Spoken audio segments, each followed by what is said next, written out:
Всем привет! Вот и наступило наше долгожданное и торжественное событие года – елка головы Республики Саха-Якутия. Сегодня в Государственный цирк Республики Саха-Якутия имени Марфы и Сергея Расторгуевых традиционно собрал под своим куполом 700 учащихся со всех районов республики. Это отличники учебы, победители предметных олимпиад, международных конкурсов, научно-практических конференций, чемпионы мира и Европы по различным видам спорта. Цирк встретил своих гостей праздничным настроением и красочным представлением «Щелкунчик». Уродливая внешняя кукла показалась девочке очень милой.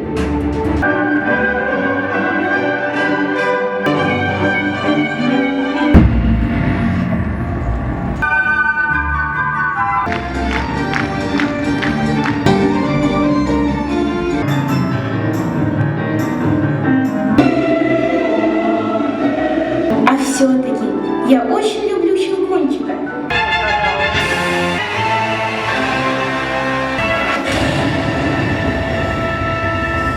Коварный мышиный король был повержен. После того, как Щелкунчик ломает корону мышиного короля пополам,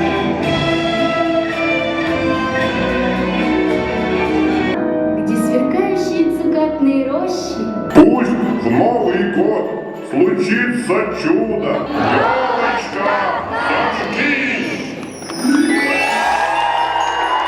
Главной встречей елки главы стало поздравление главы Республики Саха-Якутия Айсена Сергеевича Николаева.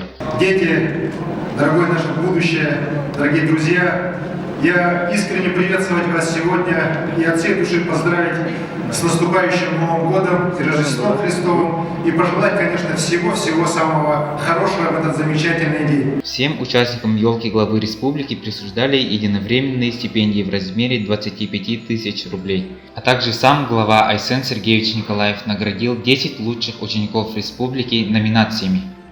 В этом году совершил героический поступок, спас жизнь человека.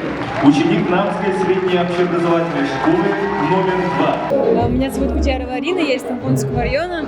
Мне очень понравилось сегодня представление, которое нам подготовил цирк.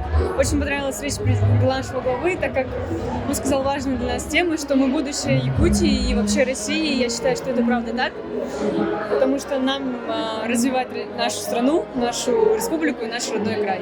Меня зовут Матушкиева Анна, и я очень впечатлена сегодняшним мероприятием. Все прошло просто на высшем уровне. Я смотрела все представление на одном дыхании, это было очень здорово, мне очень понравилось.